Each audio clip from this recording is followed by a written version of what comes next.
So, David, how do you train a Jedi when there are none left? Oh, you want to start off with a joke today? I don't know how. It's not a joke, you dumb.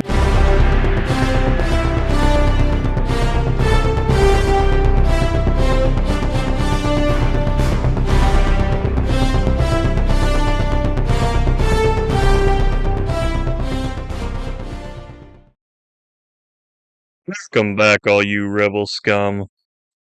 I'm David, that's Wesley, and you just tuned in to X-Wing Radio, your bi-weekly podcast from a galaxy far, far away. David, it wasn't supposed to be a joke. It's a question. It's not a serious question necessarily. No, but what I'm getting at is so today we're going to be talking about Star Wars Rebels, all right? Is anyone asking for this? No, but we're talking about it anyways. So, Oh, we were supposed to watch mm, Rebels? anyways, what I got out of the season most of all was the dynamic between Ezra and Kanan, right? And how they uh, developed as a master and an apprentice. But Kanan, per what we see in Bad Batch, was only an apprentice himself when Order 66 took place. So he's having to figure a lot of this stuff out on his own, and I find that really interesting. Um, but we'll get to that as the episode goes on a little bit later down the line. Um, but yeah, so we watched Star Wars Rebels. David, did you watch Star Wars Rebels? Okay, the whole thing. Wow, overachiever. Good job. Did you watch it? Yes, yes. I finished the last Okay. episode at 11 o'clock last night. No Now, one to be said fair, I I did. To be fair, I did did well ahead finish of it like time. a. To be fair, I did finish it like a week ago because we had a month off, and I kind of took my time watching it. So, I have been trying for the past like 3 weeks to start watching it, and I was not able to start watching it until this past Monday. The good thing about it was there was only 15 episodes, so mm, that made it relatively easy. For anyone who is unaware and does not know, who maybe happened to stumble across this podcast, maybe you are into Star Wars, but you don't know a whole lot about it. Star Wars Rebels is a animated TV show that was released by Star Wars back in. David has the date of when it was came started coming 2014. out. 2014, back in 2014, after the run of the Clone Wars, which is something that we've also talked about on this channel. But it takes place between um, Revenge of the Sith and New Hope, and there are specific dates for that, but that's where you're looking at. The Empire is in control, and we are following, obviously, as the title says, rebels. So, when is it? When It does first episode take place? He's about 15 years after Revenge of the Sith, close to it, yes, right? it's 15. So it'd be 4 BBY. So it's 15 Okay. years after Revenge of the Sith. Um, because there actually is a whole episode in season one about uh Ezra kind of like. Well, we'll get into that, but there's a whole thing about like Ezra mentions he was born on Empire Day, like the day that the Empire Yeah, became a thing. So yeah, he yeah, was born like the same day as like a lot of stuff at the end of Revenge of the Sith. yeah, yeah. So, now one thing I do want to touch on with this, and this is not any importance whatsoever, but I've only watched Rebels once. I watched it once when uh, it wasn't new, because I think I watched it like maybe in 2018 or 2019. It had already been out for a while, but you had mentioned to me that I needed to watch it, and I've been like, yeah, I'll watch it, yeah, and I had a bunch of free time to watch it, and so I ended up watching it and getting through the show. I've only watched it once though, but a lot of these episodes stuck out in my mind. Um, and obviously it's the first season, but it was interesting to me to be like, well, I've only seen this like once, but a lot of it was I did remember, and um, you know, now this show more so than Clone Wars, is a kids show. Now, Mm-hmm. Star Wars as a whole can only be so much kid friendly, right? It's called Star Wars. It deals with war. There's gonna be aspects to it that aren't kid friendly. Like there's a scene. They don't show the actual act of it happening, but there's a scene where uh two officers get beheaded. All right. So it's obviously not quite, kid friendly, but like my sister-in-law was at the house the other day helping my Sarah out, and I was sitting there watching the show, and she was like, "Hey, I like Star Wars, but maybe don't know a ton about it. Give me up to date on this show." And like, is it kid friendly? Like, I'd like my kids to watch Star Wars, but like, is it kid friendly? And I'm like, well, you could probably let a kid that's maybe like 8 to 10, 6 to 10, somewhere in that range, depending on how you feel about it, watch the show. They may not get everything in it, first time watching through it. There's layers to it. That's kind of how Star Wars is. Star Wars has a ton of layers to their shows, to their movies. Makes it easy for kids to watch, but also makes it good for adults to watch. And you just kind of have to feel that out for where you're comfortable with your children watching certain things like this, you know, I mean, because a it lot of does deal this, with darker aspects, but it also has some lighthearted moments too. yeah. I feel like Rebels is why it comes across more as a kid show. It's better at hiding it. Yeah, yeah, Like you said, okay, yeah, there's a part where two officers get beheaded, but that's like it cuts, it's off screen. It's not really like, yeah, yeah. and like it might go over a kid's head. Yeah, yeah. So like there's a lot of Um, stuff like that. but yeah, yeah. It definitely is like that. Like you said, it's a lot better at hiding it. If you have not watched the show, obviously go watch that. You don't have to necessarily watch that for this. We can talk about a lot of the aspect of it. You won't know who characters are, obviously, but um, you know, go watch the show. It's a great show, and all that is good. Now, David, do you want to go over the cast, not cast, but the crew of the Ghost? The Ghost is the ship that the rebels are using, and if you want to go over who is on the ship and kind of what they do, we can kind of break down our character list. Yeah. So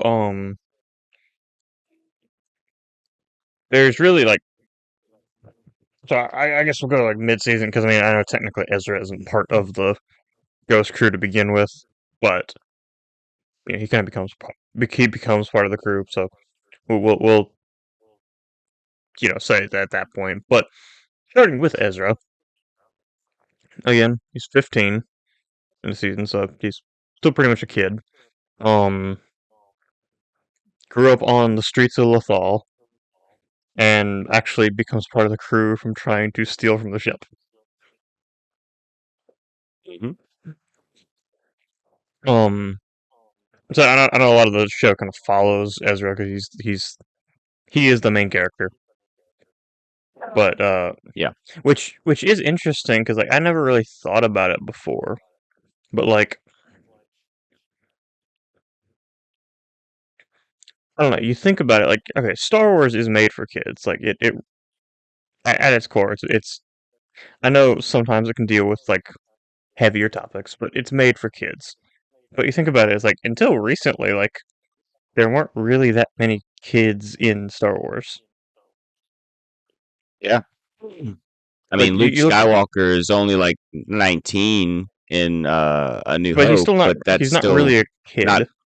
Yeah, he's not really a kid. He's naive because of lack of Hmm. experience, but that doesn't mean he's necessarily a kid. So, Hmm. Yeah, it's just interesting that like okay, like in the movies, the only kid who's like had a prominent role is Anakin when he was yeah. 9, and even Whiny then he little wasn't like brat. yeah, even then he wasn't really a main character. But then we've gotten like Rebels where it's like Ezra and Sabine are teenagers, Yeah. and I don't know if they spell out how old Sabine is supposed to be, but I think she's supposed to be around the same age as of Ezra. Yeah, she was probably I think around the same age. It's not specifically said, but She might be a little older, but it's still around the same age. And then of course, we got like in Bad Batch, we got Omega. So it's yeah, like it's interesting. We're starting to get more like kids, and then of course, um, Skeleton Crew that came out earlier this year was all kids. yeah, true, true, true. But I don't know. That just I just was sitting here thinking about that. That kind of stood out to me that like Ezra is really like the first like main character that Yeah, we've seen in yeah. Star Wars. I mean, I guess Ahsoka's a supporting character, but anyway, sorry, we won't get all that sidetracked. But um, we're also introduced to Kanan Jarrus, who begins to train Ezra as a Jedi. Now, as you mentioned earlier, it's interesting too with Kanan the fact that he is trying to train Ezra. However, he's going through a lot of his own stuff because he, in a lot of ways, doesn't feel like he's ready to be able to train Ezra properly. Because in a lot of Yeah. ways, he's not. Because his training was never completed. There's one episode where like they first start looking into training. When Kanan first looks into training Ezra, and he pulls out the line, the Yoda line that everyone knows. Do or do not. There is no try. And they're both kind of scratching their heads like, huh, what does that mean? And Caden's like, I don't really know what that means. I just something Master Yoda always said.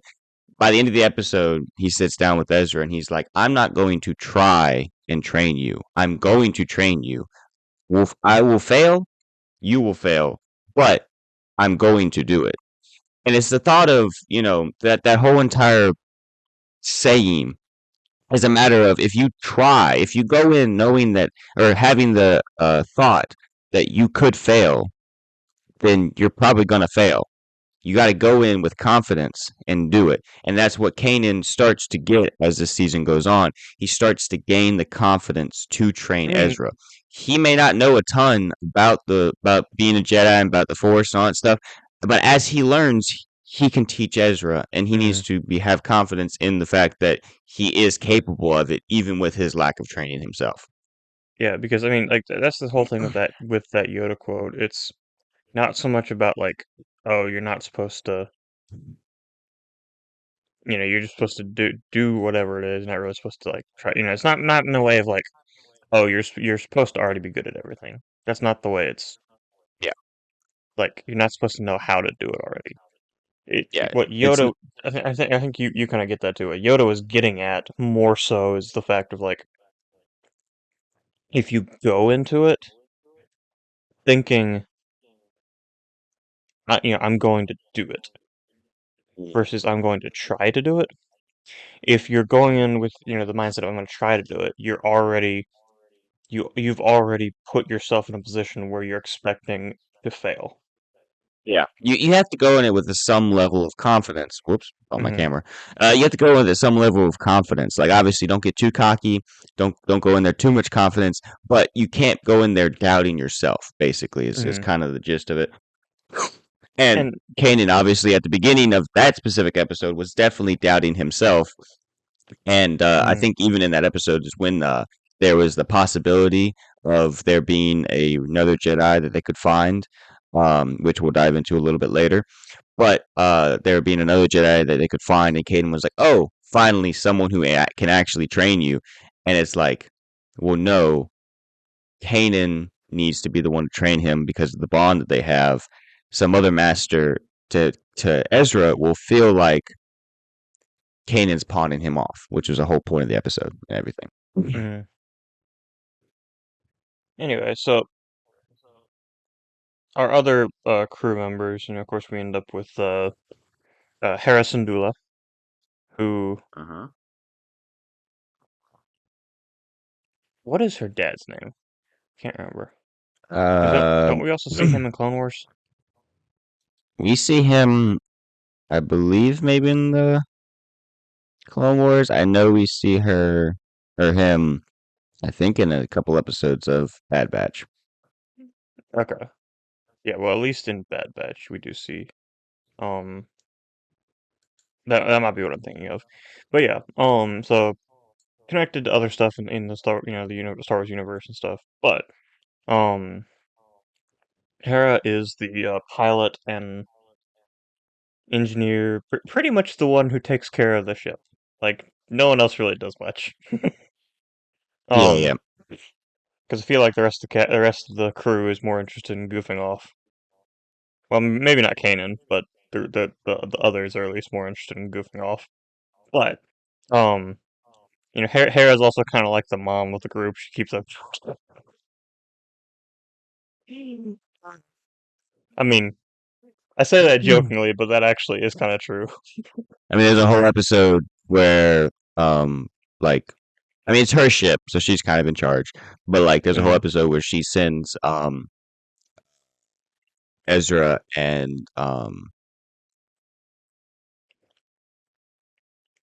I can't remember the Lasat's name. It's Zeb.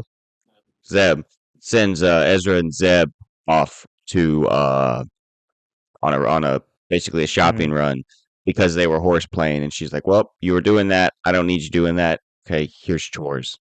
Hmm. Go do this." Which brings us to our next crew member, Garazeb Aurelius, or just Zeb for short.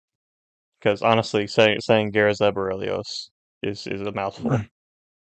Yeah, definitely. Um, but yeah, Zeb, he's a Lasat warrior. Um, I don't know. It's kind of interesting with the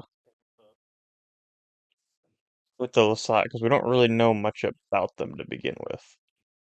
I mean, we still don't really learn a lot about them throughout the course of the show, but like, Yeah, the most we learn about them is the fact that they were all wiped out, or not all. Like there are very few of them left to their endangered, their whatever what do you want to call it. But they uh they were wiped out because of the use of this thing called a disruptor, which is supposed to be used on ships,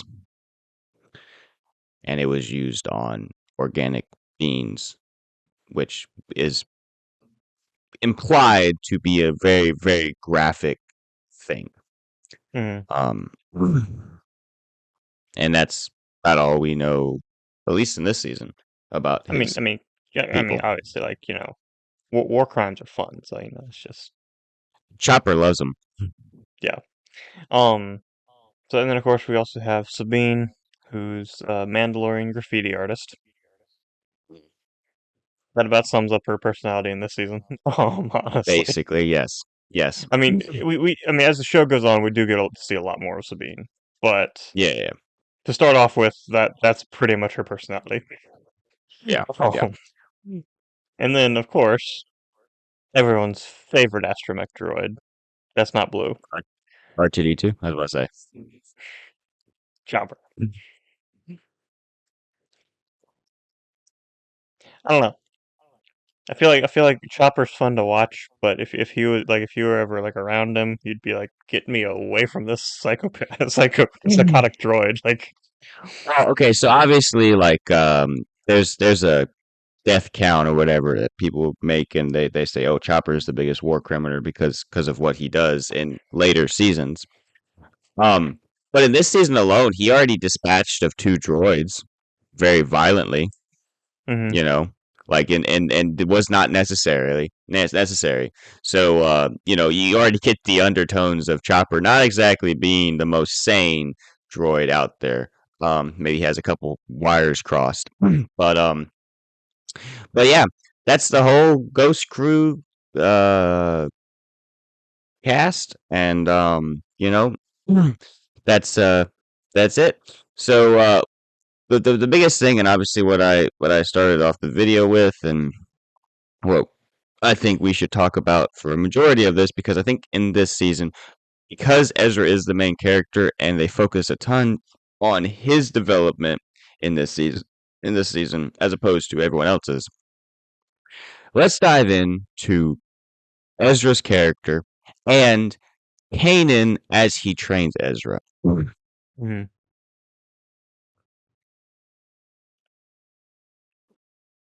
Because I know, like we said, Ezra is the main character, but Kanan,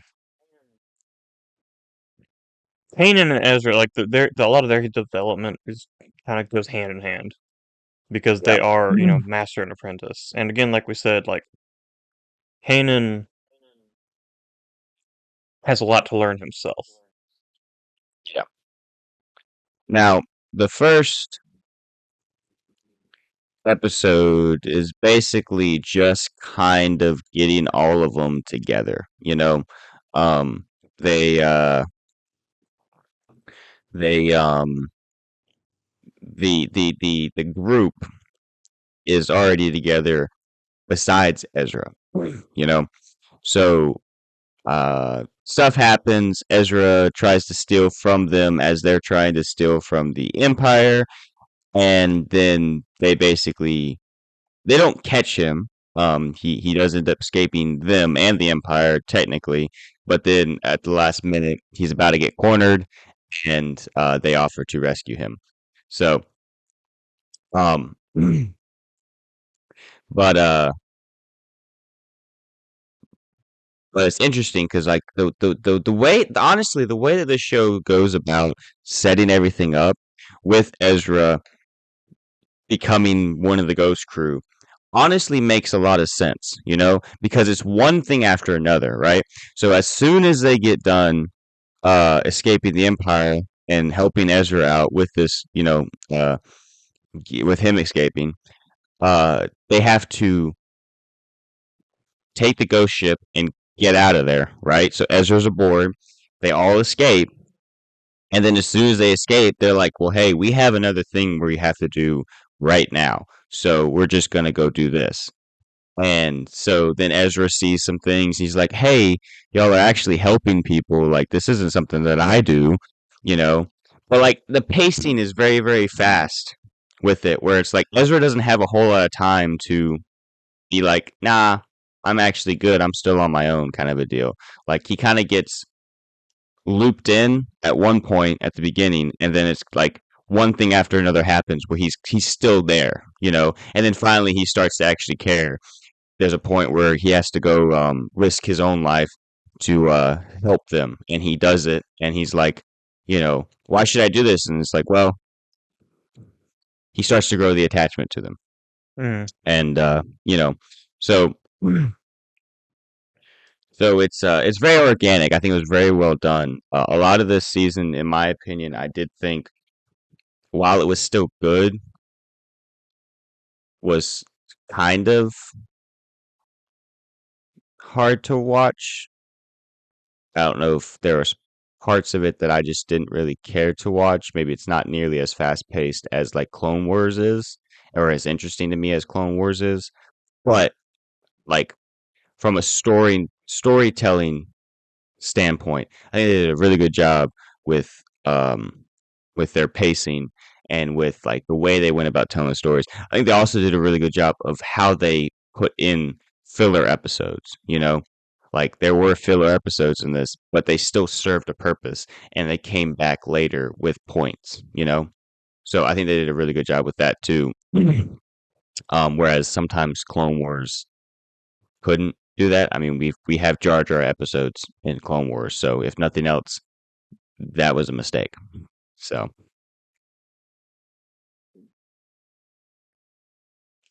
I sent the episode list to you.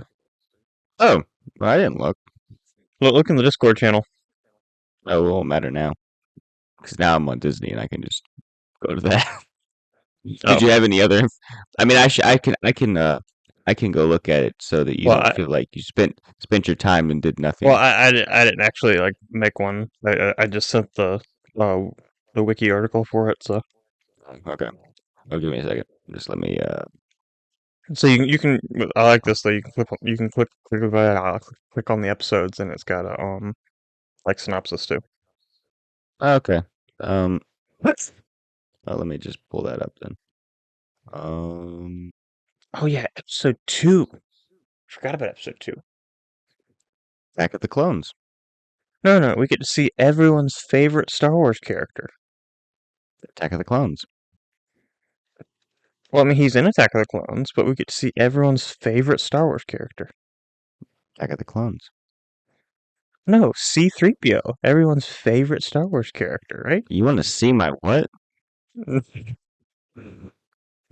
It's not showing up. Okay, this is This is us.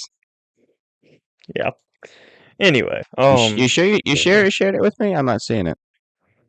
I put it in the general channel on Discord.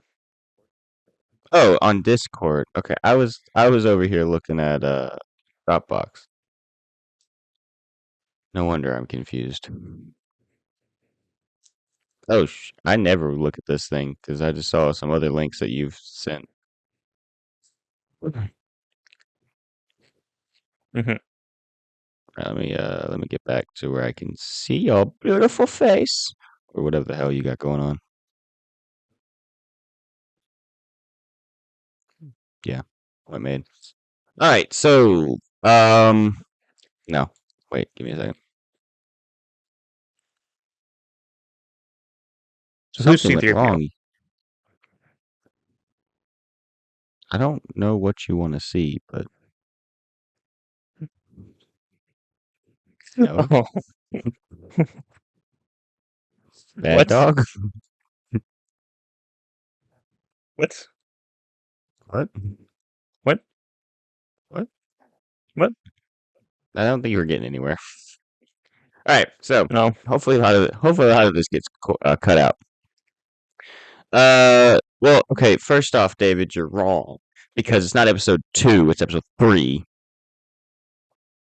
Um. No, I'm looking at the thing on. Well, Episode okay. 1 and Then 2. again, yeah. Okay. Episode one and two. Wrong. I have to get that. Wrong. Okay. Well, the main thing that I'm wanting to get out with this is so the first part of the season, episode 1 and 2, you're really just getting um Introduced to everything. uh introduced to everything. Episode 3, you're still getting introduced to everything, but they give a cameo of R2D2 and C3PO. In episode 4 is what I was And talking about Bail Organa earlier, too. and Bail Organa. In episode 4, you're getting more stuff with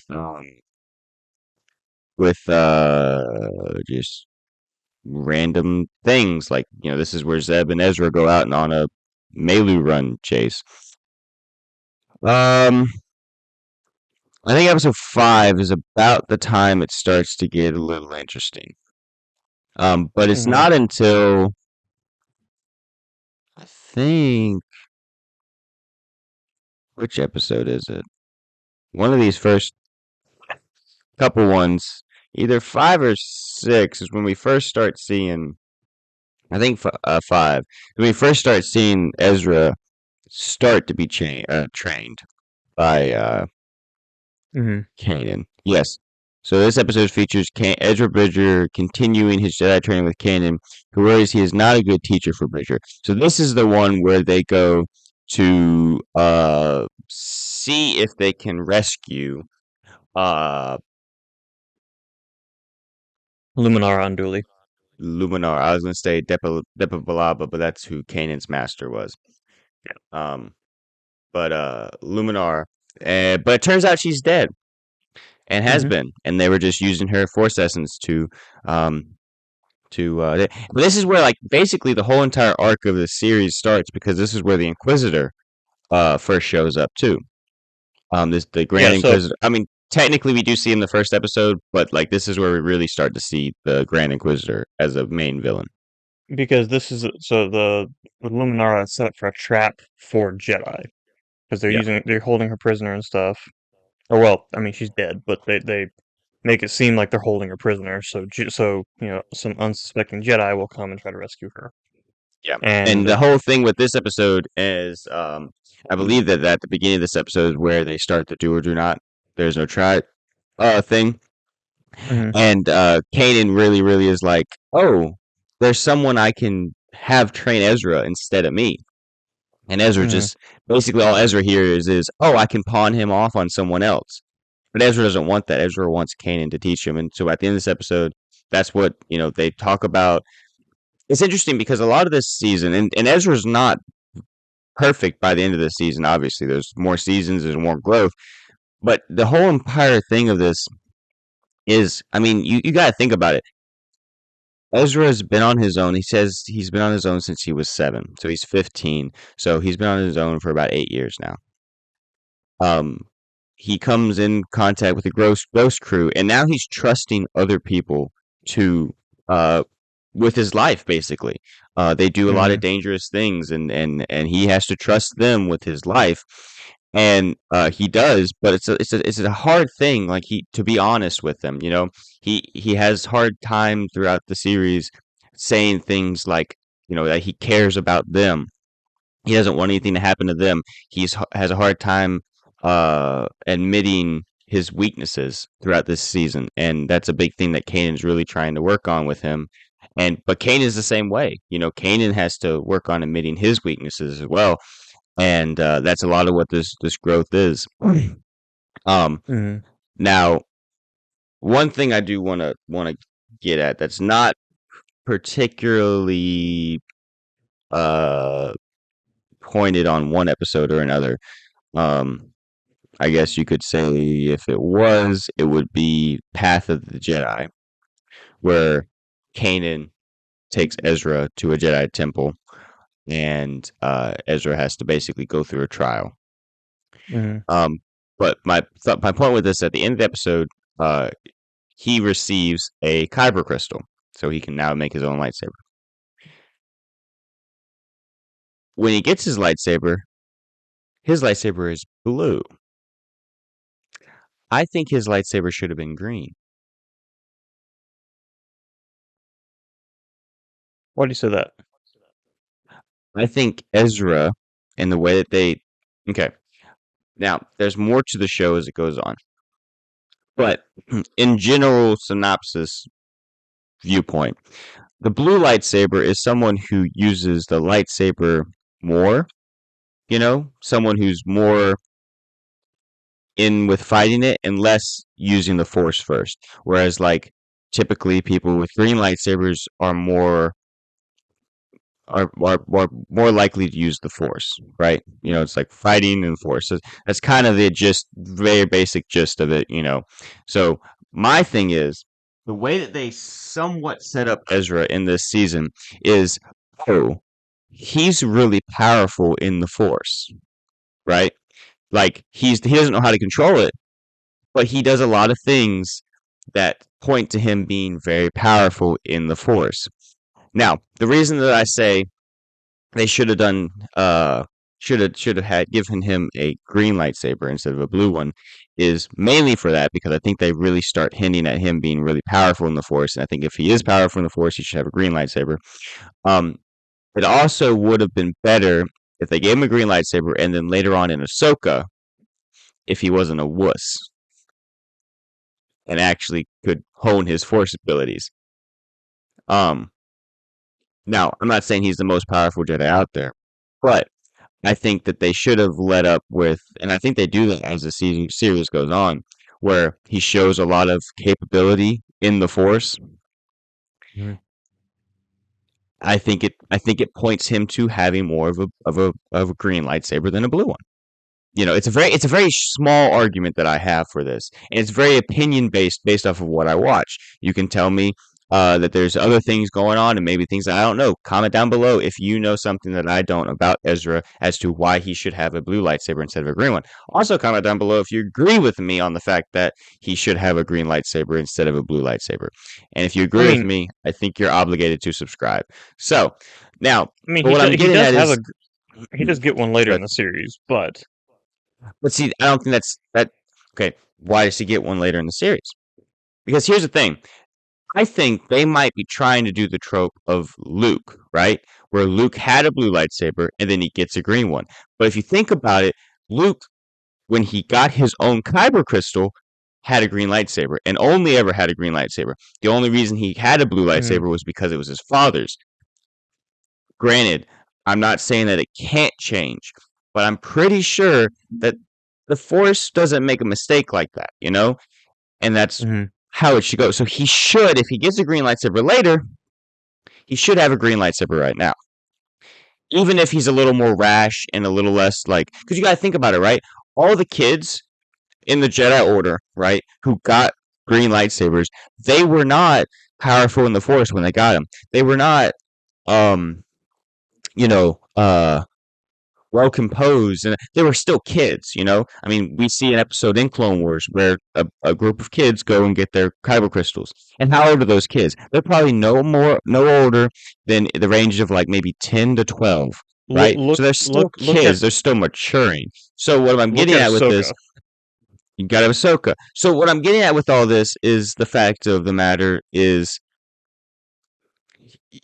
the Force. I feel like how it should be, and it doesn't always play out like this in the shows, but based off of what we know about how the kyber crystals work, should be in tune with the person. So if they're more Mm, likely to be in tune with the Force and be more powerful in that area, they should get a green lightsaber. If they're more likely to be a little bit more rash and maybe more focused on their fighting styles and stuff like that, they probably should have a blue lightsaber. Obviously, I understand that the colors in Star Wars always mean anything. Okay, like Mace Windu has a purple lightsaber. Why does he have a purple lightsaber? Because Samuel Jackson wanted a purple lightsaber. Like sometimes it is what it is. Why does Luke have a green lightsaber? Because the blue didn't show against the backdrop. They're putting in uh you know reasons for things that happen behind the scenes. Okay? So it's not always gonna make sense. But I feel like in shows like this they should make a little bit more sense. He gets a green lightsaber later on. Why doesn't he have a green lightsaber right now? Doesn't make a whole lot of sense. mm. If they wanted like,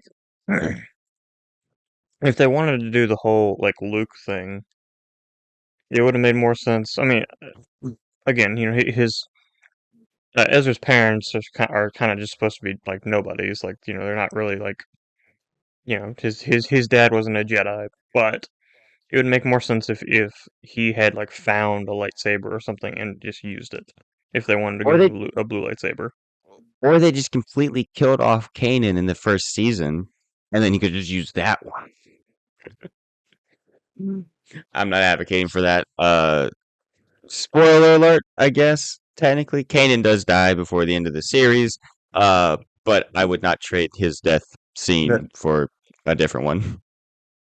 well, I mean, I was about to say that when he does die, that was already hard enough. But I mean, I guess it wouldn't have been as hard if he died like earlier on before you really got Yeah, attached to the character. But yeah, like, yeah. His death scene is great. Like it's so, and it has so many layers to it. We'll get to that when later on when we talk about that season. mm, It's a great episode. It has a lot of great things to it. Um, and we really would have gotten to it attached to the Ghost Crew by that point in time. The thing about this is, and I know this just based off of what I remember of the show, we're only going to be going up from here. Rebels mm, started off how it started off, but it got better as it went on. Now, you mentioning, I completely forgot about this. But now you mention it, I do remember it. Uh, he does get a green lightsaber later on. So why is he such a wuss when we see him in Ahsoka? He should be out there crushing skulls with his fists of force powers. Like, I don't know. It should be like, man, they woofed on like that. okay, Woofed. They whiffed on that so hard.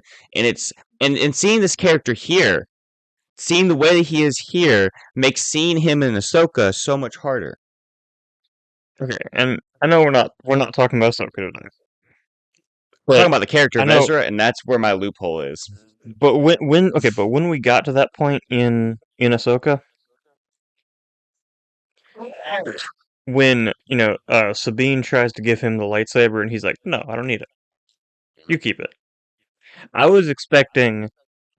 Do you remember in the 2D animated Clone Wars that whole scene with Mace Windu where he's fist fighting super battle droids? Yep. That's what I was expecting.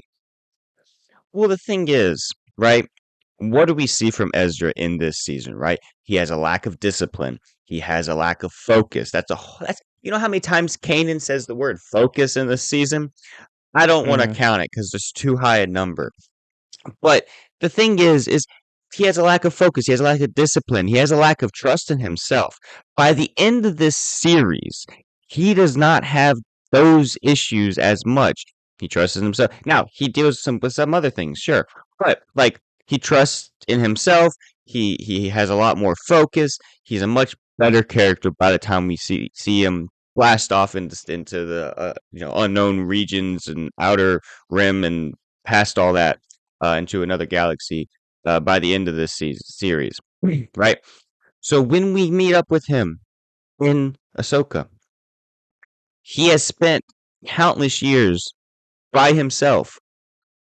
What is he doing all that time? Because he could be honing his force abilities. It's not like there aren't threats out there either. So it's not like he wouldn't have been able to be honing his abilities in preparation for fighting either. So there's a ton of things. Again, we're not talking about Ahsoka, the show. There's a ton of problems I have with it. I think watching this show is going to open up even more problems in my mind that we'll touch on because that's what we're going to do. It's just how it is. And I'm talking about Ezra. I'm going to talk about the and show. because Ahsoka is like Rebels season 5, we do actually have it slated to talk about after we're done talking about Rebels. Yeah. Um, So we will get into that. yeah. However, we're not talking about that today, and I'm No, sure we're gonna rehash this again when we do talk about Ahsoka. we tend to do stuff like that. Now I do want to Tarkin, right? So the last 3 episodes of the show, yeah, just think 3 episodes. Tarkin comes in. So why is Lothal such an important place, David? It's on the outer rim. It's it's such a small, insignificant, poor planet. Why is it so important to the Empire? Because of the Loth Cats, obviously. Can I get a new co-host?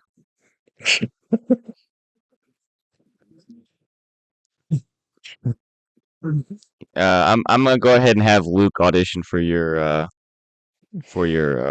part.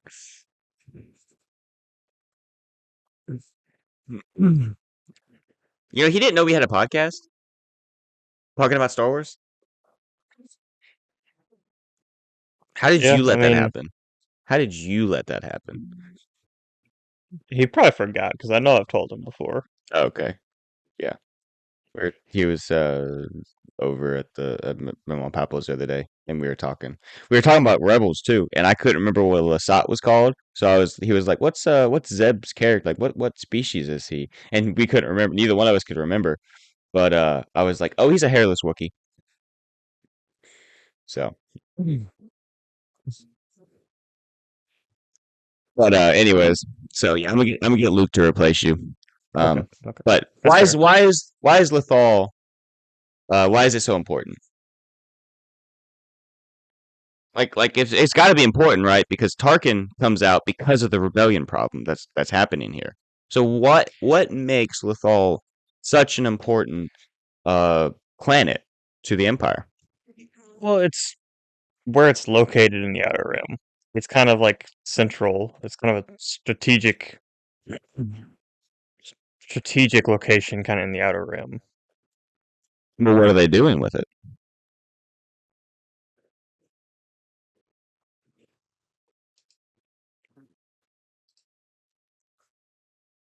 Something specific I'm looking for.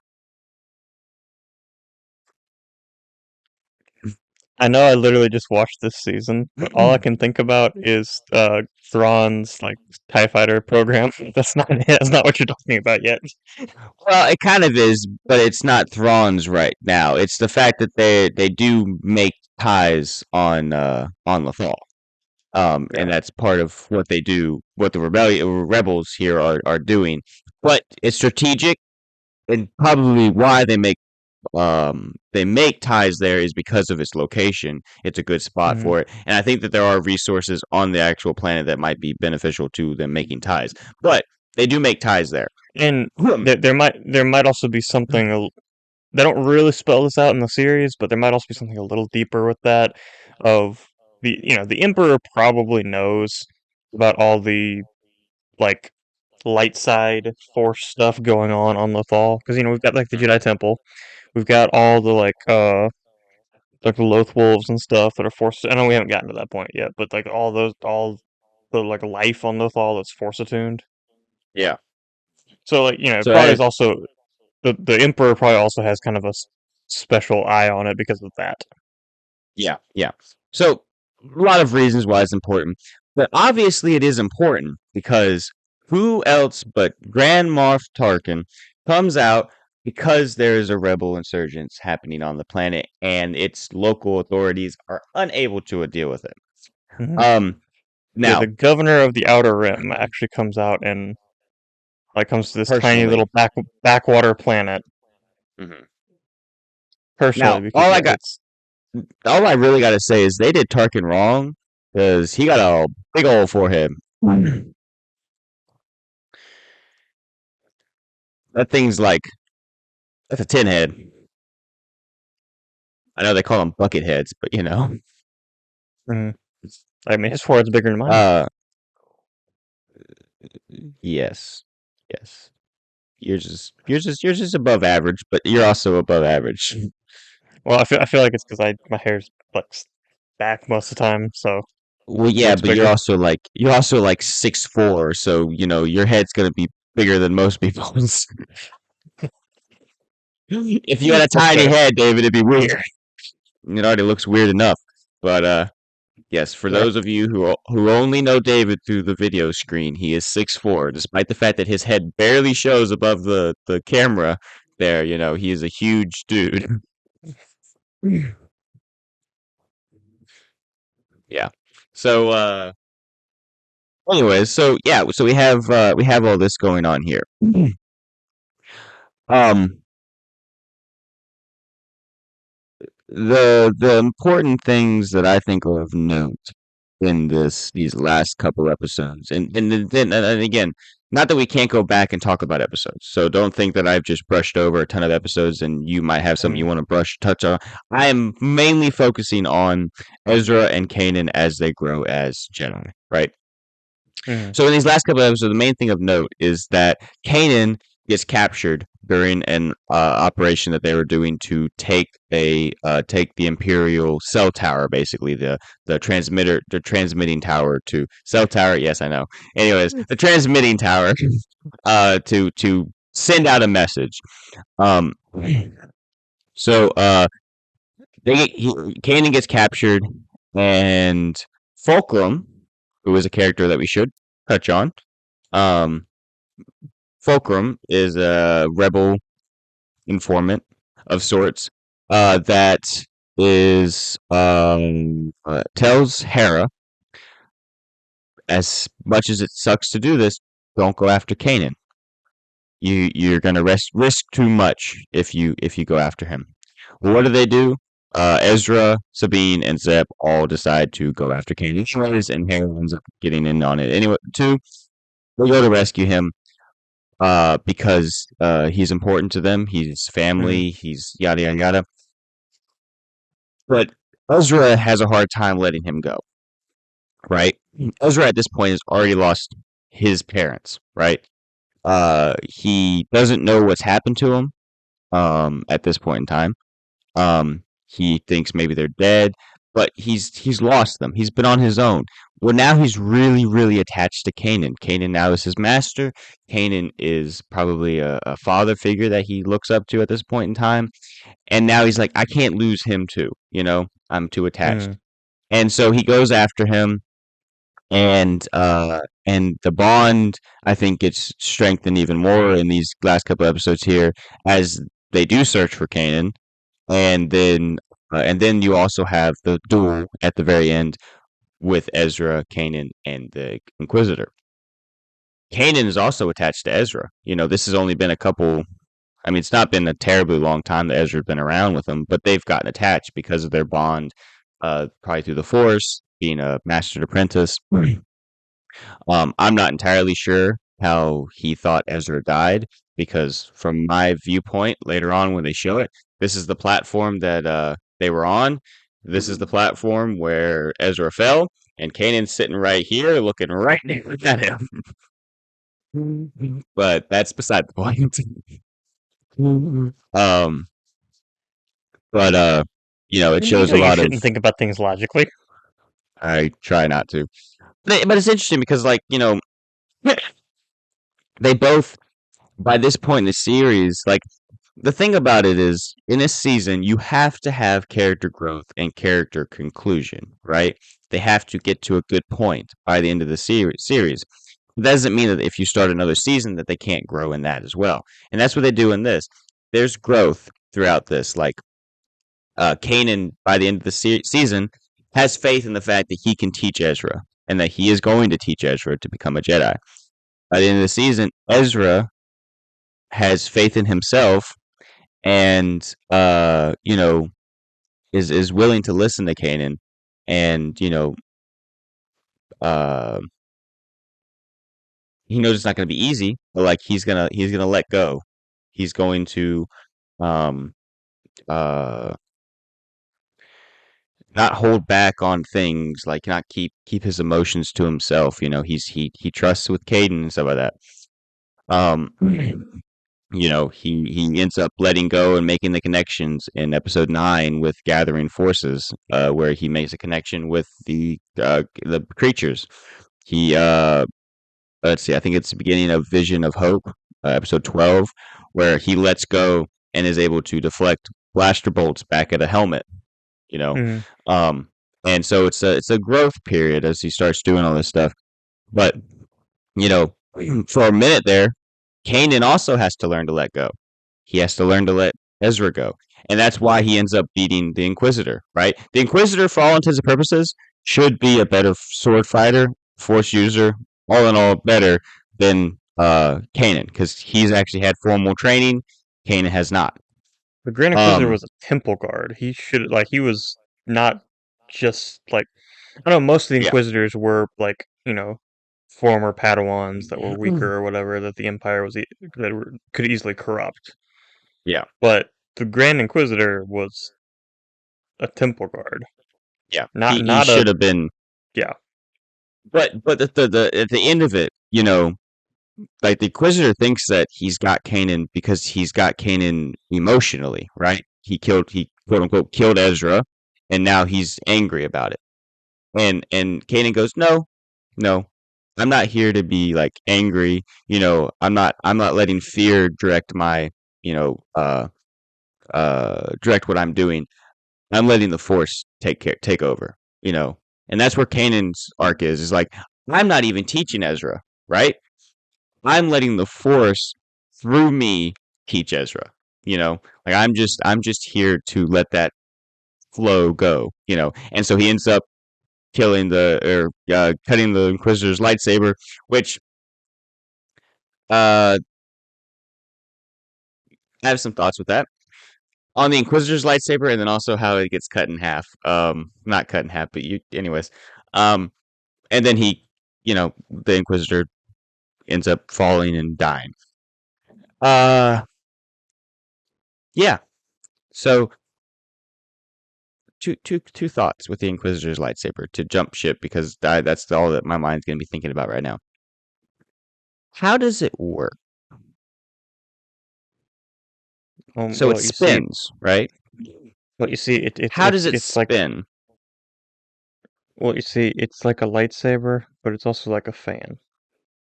Okay, but logically, right, David? How does it because okay, per my understanding of how a lightsaber is supposed to work, you have a kyber. Oh, God bless you. Um, you had some demons there. So it has the kyber crystal, right?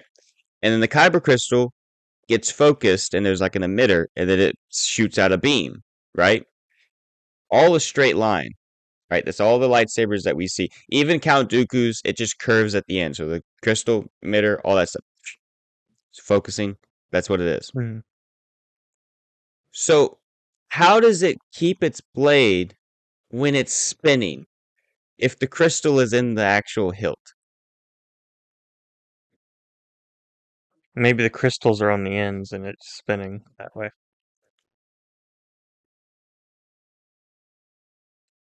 Fine. I don't like that answer. I don't agree with that answer, but I'll let it go. That's just the thought. That's the thought. Hey, once again, if someone has an answer to this, please comment down below. Like, I would love to know more about the Inquisitor's lightsaber and why it works like it works. Is it legitimately just something Dave Filoni was like, "Hey, this would be a cool idea. Let's put that in," because it's very possible. But anyways, the other thing that I was going to think about mentioning was so when Kanan cuts the lightsaber in half, right? Both ends fall, hitting the main reactor or whatever, causing it to blow up. Mm. Why doesn't the lightsaber shut off? Because technically they should shut off. They're not being guided by the Force, and they're not being held in the hand. Maybe the Inquisitor lightsabers have like a safety switch that keeps them on because they're so like most of the Inquisitors are so Shouldn't inexperienced that they don't know how to like keep it on themselves. shouldn't the safety switch be for it to cut off? Usually that's how safety switches work. It's an automatic shut off. I don't know, but this is one that Darth Vader invented, so he's not he's more interested in it doing damage than it like actually being safe. Okay. David, you've had two very poor answers to two of my very serious questions, but you know what? I'm not going to dwell on it. It's just thoughts. It's just questions. I legitimately have questions. I'm not looking for answers specifically. I am looking for answers, but not from you. So, uh, thoughts, David. Yeah. Thoughts on Kanan and Ezra as they grow throughout this series. Like, what are your thoughts with it? Like, things that I might have missed in my monologue. You don't give a lot of feedback, so I monologue sometimes. I mean, You caught me monologuing. Go ahead. we end up with having like Kanan and Ezra in this. Like I said, we do kind of end up with the thing of like basically Padawan training another Padawan because I actually had thought about this too earlier. Aside from Obi-Wan Kenobi and Yoda, I think every other Jedi who survived Order 66 was a Padawan. Quinlan Voss. Okay, that's true. I forgot Quinlan survived Order 66. But like, a lot of the ones we see in other stuff, Hmm. you've got Kanan Jarrus, who was a Padawan. You've got Cal Kestis. You've got Ahsoka Tano. You've got You could make the point that Ahsoka was technically a Jedi Knight. Skill level wise, she would have been one. I mean, well, that's true She because never. She when when she left the Order, the Jedi Council was trying to offer her knighthood. Yeah. So So she technically would have been a knight, but I get your point. She's yeah, definitely a higher skill than any of the other ones. Um, but I will say this though too. She's a higher skill than all the other ones, but I do think you have to look at it like so. Cal Kestis from the Fallen Order games um was definitely like a kid, like he was young. In the flashbacks hmm that we see, he was young. Kanan, Kanan, from what we see in Bad Batch, put him more like an Ahsoka level, but like Ahsoka from like maybe the first couple seasons of yeah, Rebel of Clone Wars. Clone Wars, which means that like he's not completely inexperienced in the Force. He is still adequate, and like I mean, we see him in a battle. You don't just take anyone out into a battle. So he had been around this for a while. He just wasn't a fully trained Padawan. hmm So it's not like he doesn't have any skill and ability whatsoever. I mean, obviously, we see him fight the Grand Inquisitor. We see him use the lightsaber multiple times. We see him use the Force in multiple ways. So he is gifted and has the ability and obviously he grows as the series goes on. But he's not Cal Kestis was very much like he had a ton to learn when it comes to using the Force. Um, Whereas I think Kanan was a little bit farther along, and then Ahsoka obviously was relatively. She was basically a knight. Mm. So Because like I said, if she had opted to stay, the Jedi Council was prepared to knight her. yeah, So, yeah. Now some of that you could say is because of the fact that they failed her so miserably, but obviously you're not going to just make anyone a knight too. mm, So yeah. you know, And I know we just talked about this a few months ago, but like Jedi Council did like they really did her dirty because it's like, oh, we're going to try to you know, like everything everyone everyone you trust, aside from like Anakin, is trying to like hunt you down and is yeah, accusing you of murder and bombing the Jedi Temple, and no one's defending you. yeah, And then it's like, oh, you proved your innocence. Oh well, here let's you know, here's this thing to try to buy your loyalty back. yeah. It's a not to touch on it too much, but it's a very great. It's an amazing arc, and the reason that I would say it's an amazing arc is mostly because of the fact that it's it shows you just how blind the Jedi Council is at this point in Hmm. time. It does a great job of showing just how blind they are, and like even like Kenobi, right? Kenobi is like a many people's favorite characters. He probably is one of he's probably my favorite character, at least like one of them. But like he doesn't agree with a lot of what's going on with Ahsoka, right? He is outvoted, but he can't do anything about it. He doesn't do anything. He doesn't do anything about it, And it's like, even someone like him is just how Well, far gone the and council has gone. I think that's kind of the thing with Obi-Wan's character. Again, not to dive too much into this, but that's the thing with Obi-Wan's character is just the like you compare Obi-Wan to Qui-Gon. Qui-Gon was constantly going against the council on like everything. And we see in the Phantom Menace Obi-Wan questioning that. Like, Master, Mm. why do you have to keep doing this? Yeah, It's the same thing over and over again. Why do you have to keep doing this? But great book to read, Master and Apprentice. mm, but Obi-Wan tries to follow the rules. Yeah, And a lot of times at his definitely does. own detriment. I mean, like we see with I mean, he did his best to try to uphold the system and to follow the rules, but then the system literally takes everything from him. Yeah. Like you know, if you actually look at the way like the Jedi Council tells Jedi they're supposed to act, Obi-Wan does everything right. Yet So he does that. his He does everything right until his death too. yeah, but his master dies in front of him. Gets killed, dies in front of him.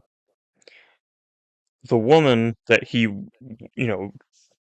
seriously thought about leaving the order for gets killed in front of him. His best friend and apprentice falls to the dark side. He has to kill him. And then 10 years later finds out, oh no, he's still alive, but he turned into this monster. Yeah. Like Obi-Wan's life is like the galaxy just kind of like It does screw not you, like Obi-Wan. Obi-Wan. Yeah. Yeah. Like if you think about Obi-Wan's character, his character is like a very tragic character. He is the epitome of what a Jedi should be in the fact of he goes through all of that, but still says no to the dark side. Hmm. Now, Hmm. I do want to touch on this one point to get kind of back on topic. We've been talking a lot about Ahsoka. Now, well, one thing I do want to kind of bring up too, since we're already talking about Obi-Wan, Uh, is the holocron. Ah, yes. Go ahead. because you know we see in Revenge of the Sith Obi-Wan leaving the message, Mhm. but you know this is the first time we actually get to see what that message is, Yeah. and I don't know that monologue that you know Obi-Wan's like warning or whatever. That's got like that gives me chills every single time. Yes. And talking about like, the Jedi Order has fallen. There are very few of us left, but hey, one day a new hope will rise. Yeah. And he knows who he's talking about. He's like, we got these. Hey, I can't spell it out for you, but I got these little kids over here who one day are gonna grow up and take on the empire. You know, Hmm. like like we're not out of luck now, but we are definitely in a time of retreat. And but yeah, it's a very very cool monologue. It's very chilling, and Hmm. they did a great job with that. Obviously, uh um what's his name? James Arnold Taylor. Yeah, James Arnold. I was looking for the name James. Yeah, because I knew Arnold Taylor. But anyways, he voiced it, did a great job with that. He's Hmm. always done a great job voicing Obi-Wan, capturing Ewan McGregor's cadence and voice. Um, and but yeah. Now I do want to mention, back on to some topics. Ahsoka. Wait, did you know Ahsoka is actually in this show? What? Yeah. And it's actually When? interesting because this show came out. But I said when? oh, that one episode that you fell asleep during, that was when she was in it. Oh, okay. Must have been the last episode because that's the one I fell asleep during. Yeah, yeah, it's very into the last episode. Oh, So okay. we have this character called Fulcrum, and she's an informant for the Hmm. rebels. Technically, she's an informant through Bail Organa, but she's an informant for the rebels, and she is in contact with Hera, and Hera does things, does missions, and all because Fulcrum, gives them information. Well, Fulcrum turns out to be Ahsoka. Now, I do want to touch on this topic with it. Uh, back up a little bit. Fulcrum, we first get to introduce to as the character in Tales of the Jedi. Um, as chronological goes. Hmm. We get to see a little bit of the beginnings of her as Fulcrum talking to Bail Organa at Padme Amidala's funeral. Go watch Tales of the Jedi for that season one. Um, now there's a couple episodes. Main one being, let's see, where is it at? Main one being Out of Darkness, episode 7. That really dives into the rebellion. Now, when we were watching Andor, right?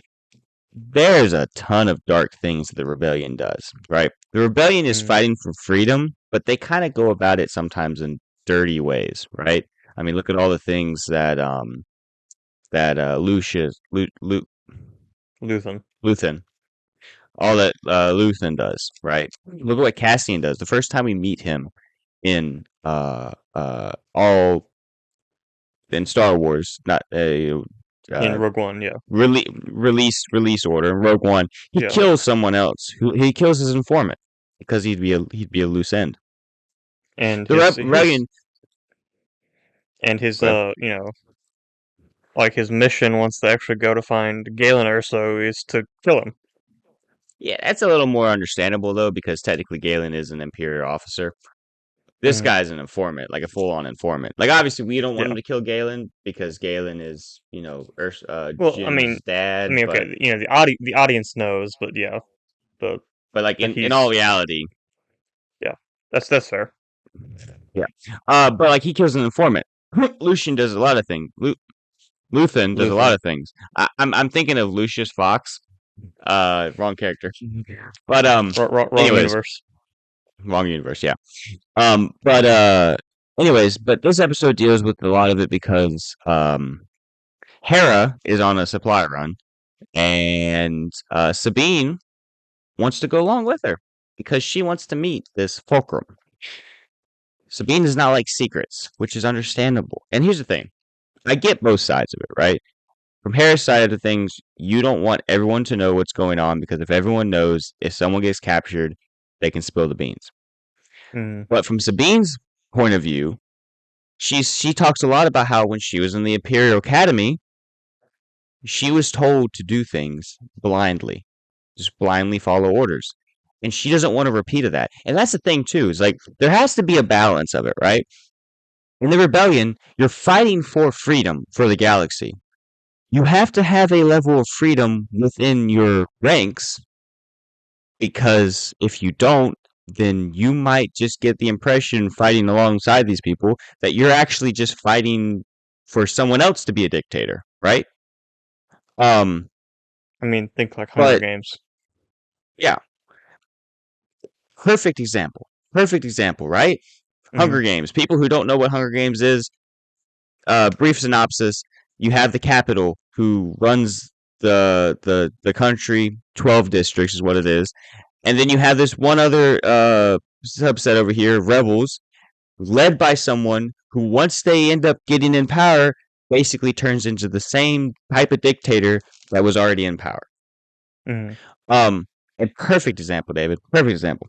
But yeah, like you have a situation like that. I'm not saying that's what ends up happening. Mon Mothma, I think, does go off the rails a tiny bit, in some of what we see later on, but not completely. But like, you have to have some freedom, and she has a big problem. Sabine does with just blindly following orders.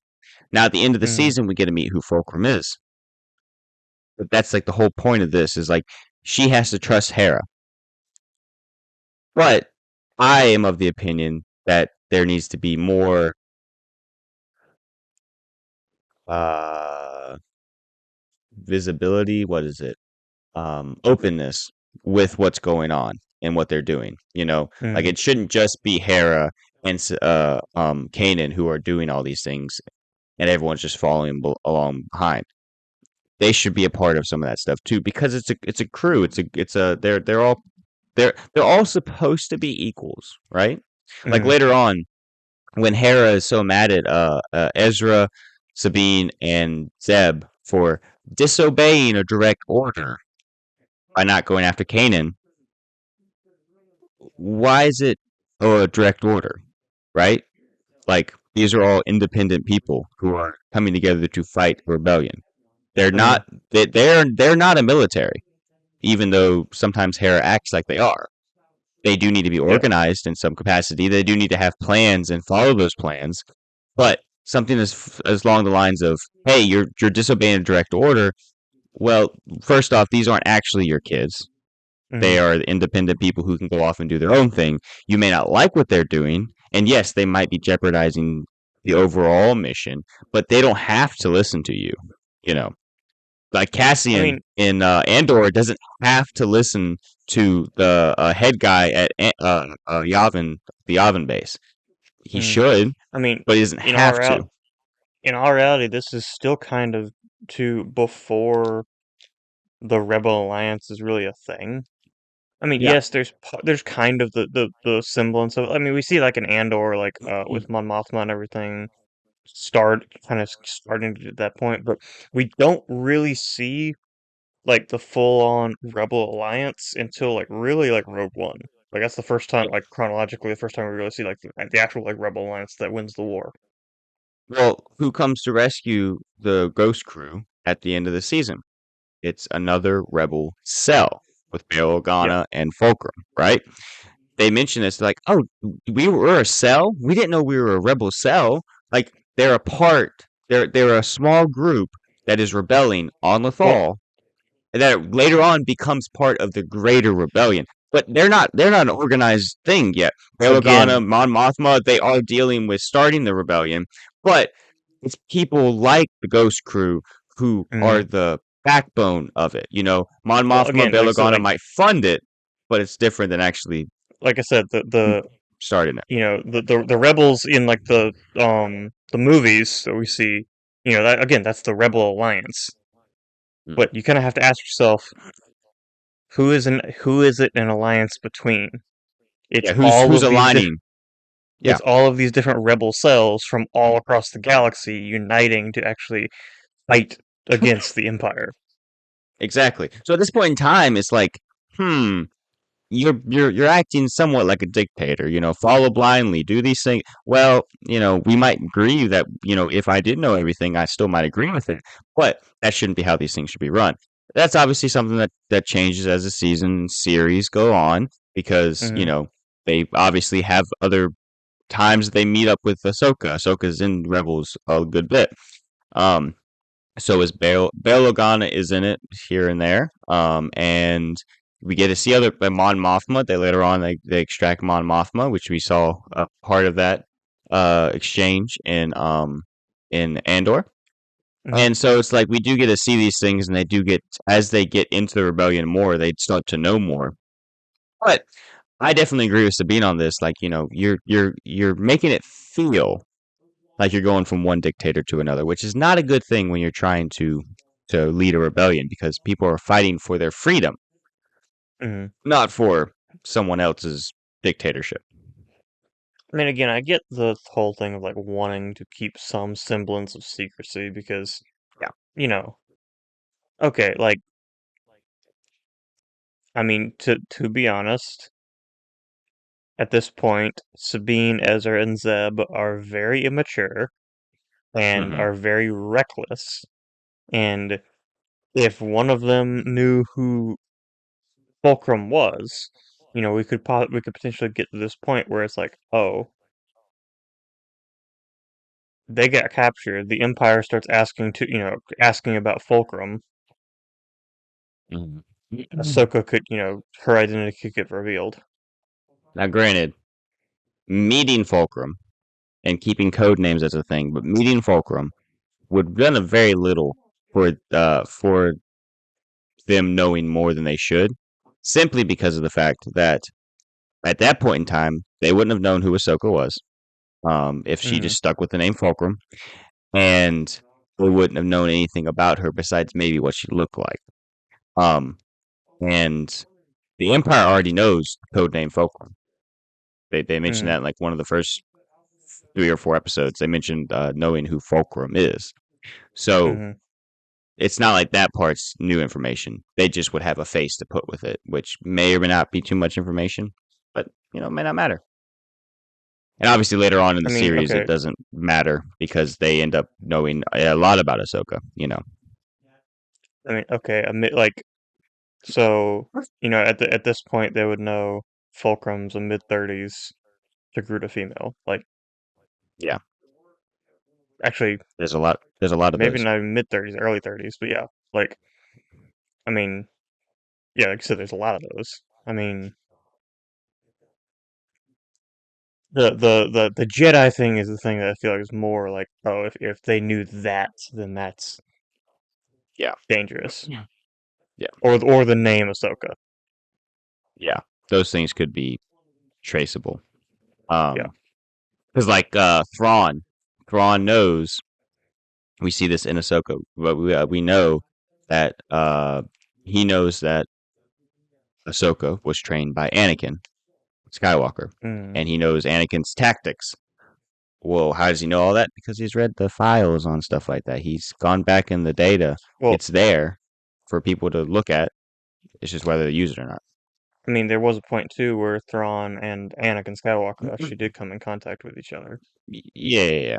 But like and knowing specifically that Ahsoka was trained by him, uh, mm, probably can't. I mean, not that maybe he didn't look at the files. Maybe he just. But that's a. Is that a comic book arc or book arc? That's not in the Clone Wars, is it? no, Thrawn doesn't appear in Clone Wars, but it's Okay, I that didn't. era. Um, Yeah, I know that they met, and I know that they mentioned that. But I think I'm trying to think though. Would he have met Ahsoka at that point in time? I don't think so. Yeah. So. Anyways, like and all the information's still there, so it would be an important thing that if that ever happened, that'd be Ahsoka's name in and of itself would be an issue. Also, but also Thrawn knew Darth Vader was Anakin, and knowing Yeah, Thrawn, he probably would have like, you know, okay, I know technically we have the same boss, but I'm going to learn everything about you because you could be a potential threat to me in the future. So, yeah, knowing about, oh, Darth Vader is Anakin Skywalker, and Anakin Skywalker had an apprentice that left the Jedi Order that could still potentially be around. That, like, if you're Thrawn, that's pertinent information. Yes, you're yeah, working for the same. You're both working for the Empire, but Darth Vader could still be a threat to Thrawn in some way. yeah, yeah. Um, Speaking of Darth Vader, the last scene in this episode or season, and we're not going to dive into season two because I don't remember it. But Tarkin comes out and he's talking to what's his name, the Imperial Um, agent Klaus. Klaus. And he's talking to him, and he says the Emperor has a new way of going about trying to stop this insurgents. He has someone else. And Tarkin's standing there, and from behind we start to hear the respirator sound, and then Vader walks out, and then it cuts to the Rebel logo instead of playing the Rebels music, which is Darth Vader's breathing as it cuts out. And Hmm. it's like, so Vader may or may not play an important role in season two, which is what we're going to be talking about next time. Not this time, next time. So if you're interested in that, you should probably subscribe to the channel so you don't miss our next upload. We are a bi weekly podcast. And so you have to keep up to date on when we're coming out with stuff. It's not every Monday, it's every other Monday. Hmm. David, what else do you have to say about Star Wars Rebels? I mean, we didn't really get into any like the cameos or anything. Probably we did a little bit, but like I guess that's not really that big of a deal. I mean, we didn't talk We can about like Lando, but that's not really that we can big of a we deal. can we can touch on the cameos if you want. I was just running out of things to say, so I just figured I'd look Yeah, towards wrapping it up. I'm good at wrapping it up. I mean, like I said, really the only person we didn't really touch on was Lando, but Lando. that's not really a big Say thing. Lando does have an episode. It's called Idiot's Array. Idiot's Array is obviously, for those of you who don't know, so it's not obvious. For those of you who don't know, an Idiot's Array is a hand that you can have in the game Sabacc, which is basically a type of poker Okay, in Star Wars. everyone knows that. Okay, everyone knows basic Sabacc rules. Okay, basically. That was like the only good part about that was the only good part about what was it called? Uh Star Wars video game. What was it? Oh, Bounty Hunt Outlaws. or Outlaws. That was the only good part about Outlaws is you could play Sabacc and it was kind of fun. That was the only joy that I found in the game. I never I'm kind of finished it. surprised. I'm Mm. kind of Never. surprised that Disney hasn't tried to make like a crappy mobile Sabacc game. I really should not make a crappy one, but make sure make one. Yeah. I would play that. Um, Sabacc is fun. It's fun. I mean, we should get a deck, David, and like should try and play it. Um, but anyways, Lando is Lando in this. I think Billy D. Williams does actually come back and voice him, from what I remember hearing. I think he actually is on the voice cast. Um, if not, whoever actually voiced him did a really good job. But yeah, he plays everyone and then some. It's interesting because we yeah, Billy D. Williams. Um, it's interesting because this is after Solo. Should be right. Yeah. Hmm. Is this after Solo? Yes. Before Well, BBY? When we see him in Solo, at least, or is this the earliest we see him? When does Solo take place? Let's find out.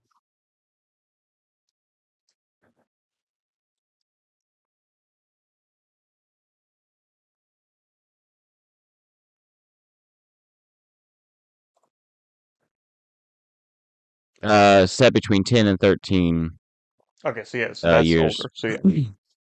So a lot older. Yeah. Um, and yes, that makes sense because at the end of Solo, they talk about going to Tatooine, which is when they would meet Jabba the Hutt and start doing jobs for him. So there would need to be a time Mm, gap there. yeah. So yes, so we meet him first in this, but then we get to see him before Empire. Here, what is he doing? He is being Lando Calrissian. He is doing what is in his best interest, right? That's basically the whole episode, right? It's a great episode. He does a great job in it, and it's very cool to see Lando. But also, we have to think about the fact that this is not the Lando Calrissian that we know. Mm. Also, Also, a thing to think about, they probably met up with Lando later, and we're probably like, "Do you remember us?" And it's like, I've oops, changed. oops. Yeah. Um, but I'm just looking at the credits for that episode. Two things I didn't know. I didn't know that let's see. Nope, you still don't know it. So the admiral guy in this episode, the one of the Imperial admirals, was Hmm. voiced by D. Bradley Baker. Name sounds familiar. Who's that? He voiced all the clones and Perry the Platypus. Hmm. Yeah. But also, I did not know this. Do you know, like, apparently who quote unquote voiced the voiced Chopper? Um, Dave Filoni. Yeah, I didn't know that. Do you know that? Oh, I did not know that. if you look up Rebels, it's on the first. He's like the first member here. It says Dave Filoni as C1 10P, aka Chopper. Mm, Although apparently he's not credited. It said at one point I saw it said that he was yeah, technically not credited. So, that's what it says here. but Yeah. yeah, I think I found that out. I found that out listening to another Star Wars podcast that like had him on it, and he mentioned or they talked about that or whatever. So it wasn't something I ever like saw as far as like actually looking into the show. It just I kind of stumbled across that. Um, Mm. but yeah, I mean, that's kind of cool however though. Yeah. you uh, however you voice Chopper, he I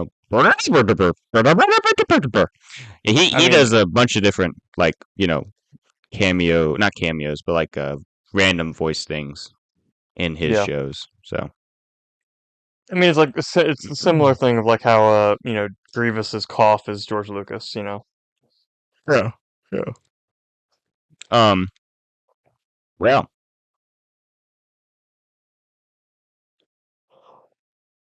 I think we're about talked out.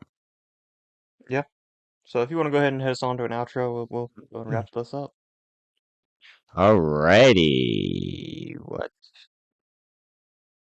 uh, All right. So, as I mentioned before, if you're interested in seeing us talk about season 2 of Rebels, you should probably subscribe to the channel so that you do not miss our next upload, which will be in 2 weeks.